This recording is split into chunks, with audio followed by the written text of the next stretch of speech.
ನನ್ನ ಹೆಸರು ಪ್ರದೀಪ್ ಅಂತೇಳಿ. ನಾನು ಸಾಫ್ಟ್ವೇರ್ ಇಂಜಿನಿಯರು. ಈಗ 21 ವರ್ಷ ಎಕ್ಸ್ಪೀರಿಯೆನ್ಸ್ ಆಗಿದೆ.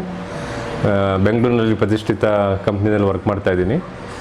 ಸೊ ನಾನು ಇಲ್ಲಿ ಶಿವಮೊಗ್ಗಕ್ಕೆ ನಮ್ಮ ಸ್ವಂತ ಊರಾಗಿರೋದ್ರಿಂದ ಬಂದಾಗ ಮನೆಯಲ್ಲಿ ಸಾಕಷ್ಟು ಸಮಸ್ಯೆಗಳು ಅದು ಇದು ಇದ್ದ ಮನಸ್ಸಿನಲ್ಲಿ ತುಂಬ ಒತ್ತಡ, ಅಷ್ಟೊಂದು ಮನಸ್ಸಿನ ನೆಮ್ಮದಿ ಇರಲಿಲ್ಲ. ಸೊ ಬೇರೆ ಇಂಗ್ಲೀಷ್ ಮೆಡಿಸಿನ್ಸ್ಗಿಂತ ಅದರ ಒಳ್ಳೆ ಆಯುರ್ವೇದಿಕ್ ಟ್ರೀಟ್ಮೆಂಟ್ ತೊಗೋಬೇಕು ಅಂತ ತುಂಬ ಆಲೋಚನೆ ಮನಸ್ಸಿಗೆ ಬಂತು. ಸೊ ಹಾಗಾಗಿ ಎಲ್ಲಿ ಮಾಡಬೇಕು ಅಂತೇಳಿ ಇಂಟರ್ನೆಟಲ್ಲಿ ಸರ್ಚ್ ಎಲ್ಲ ತುಂಬ ಮಾಡಿದ್ವಿ. ಸೊ ಮಂಗಳೂರು, ಉಡುಪಿ, ಬೆಂಗಳೂರು ಬೇರೆ ಬೇರೆ ಕಡೆಗಳಲ್ಲಿ ಬರ್ತಾಯಿತ್ತು. ಅದೇ ರೀತಿ ಶಿವಮೊಗ್ಗದಲ್ಲಿ ನಮ್ಮ ಸ್ವಂತ ಊರಲ್ಲೇ ಒಂದು ಆಯುರ್ವೇದಿಕ್ ರಿಲೇಟೆಡ್ ಹಾಸ್ಪಿಟ್ಲ್ ಇದೆ ಅಂತ ಅದರಿಂದ ಗೊತ್ತಾಯಿತು. ಸೊ ದೆನ್ ಅದರ ಬಗ್ಗೆ ತಿಳ್ಕೊಳ್ಳೋದಕ್ಕೆ ಹೆಚ್ಚು ಅದನ್ನು ನಾವು ಆಯುರ್ವೇದಿಕ್ ಹಾಸ್ಪಿಟಲ್ ಆತ್ರೇಯ ಅಂತೇಳಿ ಅದನ್ನು ಸರ್ಚ್ ಮಾಡಿ ಅದ್ರ ಬಗ್ಗೆ ಅವ್ರ ವೆಬ್ಸೈಟ್ನ ಓದಿ ತಿಳ್ಕೊಂಡಾಗ ಡಾಕ್ಟರ್ ನಾಗರಾಜ್ ಅವರು ಅಲ್ಲಿ ಟ್ರೀಟ್ಮೆಂಟ್ ಕೊಡ್ತಾ ಇದ್ದಾರೆ.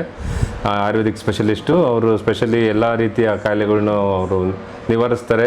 ಅದೇ ರೀತಿಯಲ್ಲಿ ಜಸ್ಟ್ ಬರೀ ಮೆಡಿಸಿನ್ ಅಲ್ಲದೇ ಇರೋ ರೀತಿ ಒಂದು ಮೋಟಿವೇಶನ್ ಆಗಿ ಮನಸ್ಸಿಗೆ ಒಂದು ಸ್ಥೈರ್ಯನ, ಒಂದು ಮಾನಸಿಕ ನೆಮ್ಮದಿನ ಕೊಡೋ ಅಂಥ ಒಂದು ಚಿಕಿತ್ಸೆನೂ ಕೂಡ ಅವರು ಕೊಡ್ತಾರೆ ಅಂತೆಲ್ಲ ತಿಳ್ಕೊಂಡು ಅತಿ ಹೆಚ್ಚು ರೇಟಿಂಗ್ ಗೂಗಲಲ್ಲಿ ಆ ರೀತಿ ಅಷ್ಟು ಒಳ್ಳೆಯ ರೇಟಿಂಗು ನಾನು ಬೇರೆ ಕಡೆ ನೋಡಿಲ್ಲ. ಅದು ನೋಡಿದಾಗ ಭಾಳ ಖುಷಿಯಾಯಿತು. ಬೇರೆ ಪೇಷಂಟ್ಸು ಬಂದೋದವರು ಅವರ ಎಕ್ಸ್ಪೀರಿಯೆನ್ಸ್ನ ಅಲ್ಲಿ ಬರೆದಾಗ ಅದನ್ನು ಓದಿದಾಗ ಇಷ್ಟು ಒಳ್ಳೆಯ ರೀತಿಯಲ್ಲಿದೆ ಅಂತೇಳಿ ಓದಿ ಖುಷಿಯಾಗಿ ಅಲ್ಲಿ ಇಲ್ಲೇ ತೊಗೊಳ್ಳೋಣ, ಬೇರೆ ಎಲ್ಲೂ ಹೋಗೋಗತ್ತೆ ಇಲ್ಲ ಅಂತೇಳಿ ಶಿವಮೊಗ್ಗದಲ್ಲಿ ನಮ್ಮ ಊರಲ್ಲೇ ಇರೋ ಆತ್ರೇಯ ಹಾಸ್ಪಿಟ್ಲಲ್ಲಿ ಬಂದು ಟ್ರೀಟ್ಮೆಂಟ್ ಸ್ಟಾರ್ಟ್ ಮಾಡಿದೆ. ಬಂದಾಗಿಂದ ಡಾಕ್ಟರ್ ಮೊದಲನೇ ದಿವಸನೇ ಕನ್ಸಲ್ಟ್ ಮಾಡಿ ಅವ್ರ ಜೊತೆ ಮಾತಾಡಿದ್ದಾಗಲೇ ನನಗೆ ಎಷ್ಟೋ ಮನಸ್ಸಿಗೆ ಸಮಾಧಾನ ಆಯಿತು. ಅವರು ನಮ್ಮಲ್ಲಿರೋ ಒಂದು ಪಾಸಿಟಿವ್ ಆಸ್ಪೆಕ್ಟ್ಸ್ನ ಬೆಳಕಿಗೆ ತಂದರು. ಅದೇ ರೀತಿ ಯಾವ ರೀತಿ ನಮ್ಮ ಜೀವನದಲ್ಲಿ ನಮ್ಮ ಜೀವನ ಶೈಲಿ ಇರಬೇಕು, ಅದರಿಂದ ಎಲ್ಲ ಸಮಸ್ಯೆಗಳನ್ನ ನಿವಾರಿಸ್ಕೋಬೋದು ಅನ್ನೋದನ್ನ ಭಾಳ ಚೆನ್ನಾಗಿ ಅರ್ಥ ಮಾಡಿಕೊಟ್ರು. ನಮಗೆ ನಮ್ಮಲ್ಲಿರೋ ಸಮಸ್ಯೆಗಳನ್ನ ತಿಳ್ಕೊಂಡು ಅದಕ್ಕೆ ಆಗಿರೋವಂಥ ಒಂದು ನಿರ್ದಿಷ್ಟವಾಗಿರೋವಂಥದ್ದು ಒಂದು ಟ್ರೀಟ್ಮೆಂಟ್ ಪ್ಲ್ಯಾನ್ನ ಬರ್ಕೊಟ್ರು. ಇದು ನೀವು ಸ್ಟೇಜ್ 1, ಸ್ಟೇಜ್ 2, ಸ್ಟೇಜ್ 3 ಈ ಥರ ಮಾಡಿ ಅದರಲ್ಲಿ ವಾಮನ ಟ್ರೀಟ್ಮೆಂಟಿಂದ ಎಲ್ಲ ದೇಹದ ಮೇಲ್ಭಾಗದಲ್ಲಿರೋ ಎಲ್ಲ ಸಮಸ್ಯೆಗಳು ಬಗೆಹರಿಯುತ್ತದೆ. ವಿರೇಚನ ಟ್ರೀಟ್ಮೆಂಟಿಂದ ದೇಹದ ಕೆಳಭಾಗದಲ್ಲಿರೋ ಸಮಸ್ಯೆಗಳು ಪರಿಹಾರ ಆಗುತ್ತೆ. ಅದೇ ರೀತಿ ಡೈಲಿ ಒಂದು ಮಸಾಜ್, ಒಂದು ಫಸ್ಟು ಪೌಡರ್ ಮಸಾಜು, ಆಮೇಲೆ ಆಯಿಲ್ ಮಸಾಜು, ಆಮೇಲೆ ಸ್ಟೀಮ್ ಬಾತು, ಈ 3 ಟ್ರೀಟ್ಮೆಂಟಿಂದ ಹೇಗೆ ನಮ್ಮ ದೇಹದಲ್ಲಿರೋ ಎಲ್ಲ ಬೇಡದಿರೋ ಅಂಥ ಅಂಶಗಳು ಹೊರಗಡೆ ಹೋಗಿ ದೇಹಕ್ಕೆ ಎಷ್ಟು ಬೇಕೋ ಅಷ್ಟೇ ಇರ್ತಕ್ಕಂಥ ಒಂದು ಟ್ರೀಟ್ಮೆಂಟ್ ಅದು. ಸೊ ಆ ಟ್ರೀಟ್ಮೆಂಟ್ ಎವ್ರಿ ಡೇ ತೊಗೊಂಡು ಈಗ 8 ದಿವಸ ಟ್ರೀಟ್ಮೆಂಟ್ ಸಕ್ಸಸ್ಫುಲಿ ಮುಗಿಸಿದ್ದೀನಿ. ಎವ್ರಿ ಡೇ ಇದೊಂದು ಪ್ರೋಸೆಸ್, ಎಲ್ಲ ಟ್ರೀಟ್ಮೆಂಟ್ನ ತೊಗೊಳ್ಳೋದು. ಕೊನೆಗೆ ಒಂದು ಬಸ್ತಿ ಅಂತೇಳಿ ಅದನ್ನು ಒಂದು ಕೊಡ್ತಾರೆ. ಅದು ನಮ್ಮ ಪೂರ್ತಿ ಸ್ಪೈನಲ್ ಬಾಡಿನೇ ಒಂದು ಸ್ಟ್ರೆಂತ್ ಮಾಡೋ ಅಂಥ ಒಂದು ಟ್ರೀಟ್ಮೆಂಟು.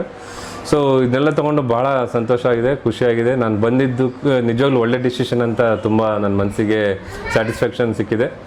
ಆಮೇಲೆ ಕೊನೆಗೆ ಹೋಗ್ತಾ ನಮ್ಮ ಬೇರೆ ಸಮಸ್ಯೆಗಳನ್ನ, ಬೇರೆ ರೀತಿ ನಮ್ಮ ಜೀವನದ ಭವಿಷ್ಯದ ಆಸ್ಪೆಕ್ಟ್ಸ್ಗಳನ್ನು ಕೂಡ ಡಾಕ್ಟರ್ ಜೊತೆ ಹಂಚ್ಕೊಂಡು ಅವರ ಒಂದು ಫೀಡ್ಬ್ಯಾಕ್ನ ತೊಗೊಂಡು ನಮ್ಮದು ಎಲ್ಲ ಅವ್ರ ಕಡೆ ಶೇರ್ ಮಾಡ್ಕೊಂಡಿದ್ವಿ. ಒಳ್ಳೆ ಫ್ಯಾಮಿಲಿ ರೀತಿ ನಮ್ಮನ್ನು ಟ್ರೀಟ್ ಮಾಡಿದ್ದಾರೆ. ಸೊ ನಿಜವಾಗ್ಲೂ it's worth visiting here. I am very proud of the decision that I have taken before, and really I am thankful to everyone here.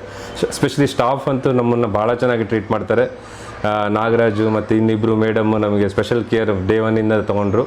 So we are very happy that even staff are so well behaved and they are very train to take care of the patients. ಹಾಗಾಗಿ ಎಲ್ಲ ಒಂದು ಪೂರ್ತಿ ಒಂದು hospital ಸ್ಟಾಫಿಗೆ ನಮ್ಮ ಹೃತ್ಪೂರ್ವಕ ವಂದನೆಗಳನ್ನ ಹೇಳ್ಕೊತಾ ನನಗೆ ಮಾತಾಡೋಕ್ಕೆ, ನನ್ನ ಫೀಲಿಂಗ್ಸ್ನ ಶೇರ್ ಮಾಡ್ಕೊಳ್ಳೋಕೆ ಅವಕಾಶ ಮಾಡಿಕೊಟ್ಟಿದ್ದಕ್ಕೆ ತುಂಬ thanks. Thank you sir. Thank you.